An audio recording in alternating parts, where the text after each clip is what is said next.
as ovelhas usam para se alimentar, ela vai ficar com fome e ela não consegue dormir. Porque uma ovelha com fome, uma ovelha faminta, uma ovelha que não está alimentada, ela não consegue dormir. Ou seja, nós, meus amados irmãos, se nós não estivermos nutridos com a palavra do Senhor, com este verde pasto aqui, nós não temos paz, porque o que dá paz em direção ao cristão é a palavra de Deus.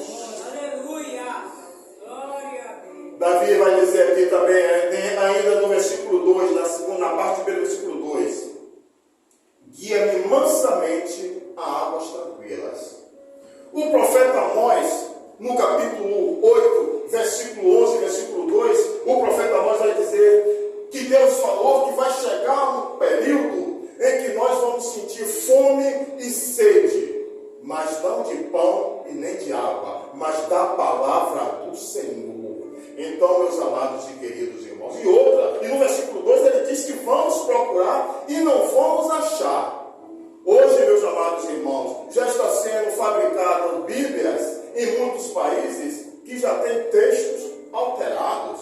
Eu estava conversando com o irmão Edson em uma oportunidade, e ele me disse que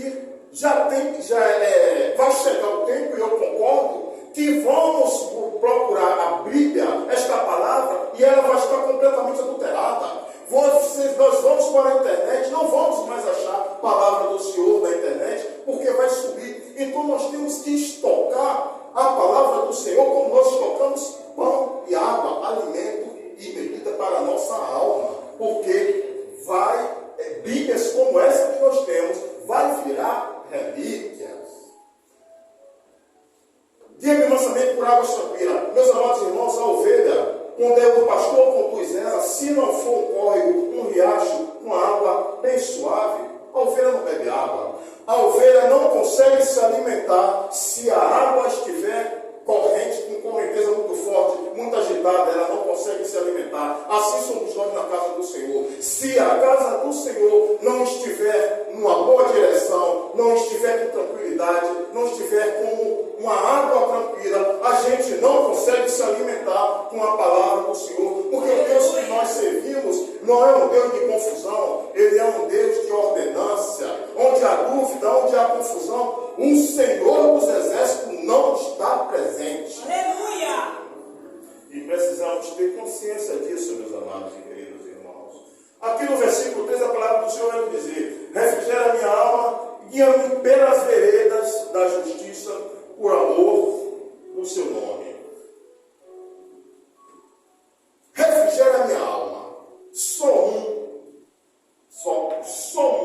pode refrigerar a nossa alma.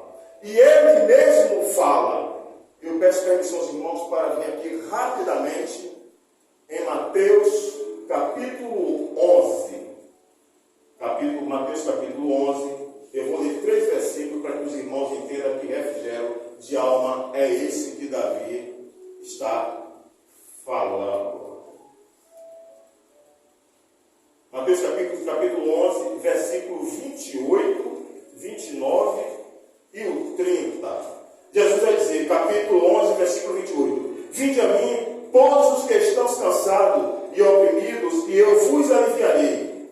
Tomai sobre vós o meu jugo, e aprendei de mim, que sou manso e humilde de coração, e encontrareis descanso para as vossas almas, porque o meu jugo é suave e o meu fardo é leve. Então, meus amados e queridos irmãos, quer refrigério de alma, tem que ouvir a voz de Deus, tem que seguir os ensinamentos que o Senhor e Salvador Jesus Cristo tem nos dado, e todos eles estão aqui neste pasto verdejante.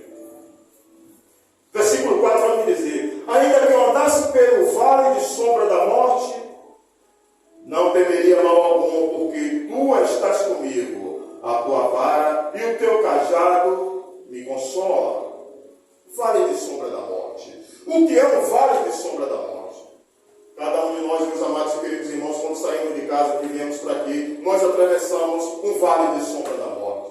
Quando nós saímos daqui, no final deste culto, que voltamos para casa, vamos atravessar um vale de sombra da morte. Nós atravessamos o vale de sombra da morte todo o tempo. Mas por que a gente não anda assustado? Porque lá em 2 Timóteo capítulo 1, versículo 7, vai nos dizer que Deus não nos deu espírito de medo, mas Ele nos deu espírito de coragem e de poder. É por isso que nós não andamos com medo, porque tudo aí fora é um vale de sombra da morte. Rapidamente, um filósofo francês, ele foi cavalgar pela manhã, voltou para casa e o filho dele mais novo foi cavalgar logo em seguida.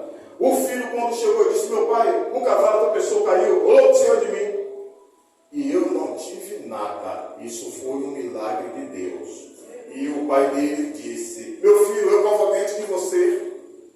Cheguei, nada aconteceu nem com o cavalo. E o menino disse: mas isso não foi um milagre, não aconteceu nada. Aí o pai dele disse: foi um milagre sim. Porque a gente só dá valor, os livramentos do Senhor, àqueles que a gente vê, àqueles que a gente percebe. Mas o Senhor e Salvador Jesus Cristo nos dá livramento todo o tempo, meus amados e queridos irmãos.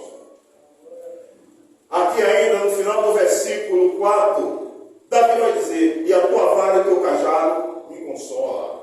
Vara e cajado de novo, lembra-se disso? Na introdução, o pastor, ele tem uma vara e um cajado. O Pai Celestial, o Senhor e Salvador Jesus Cristo também tem uma vara e um cajado. Para quê? Para nos disciplinar.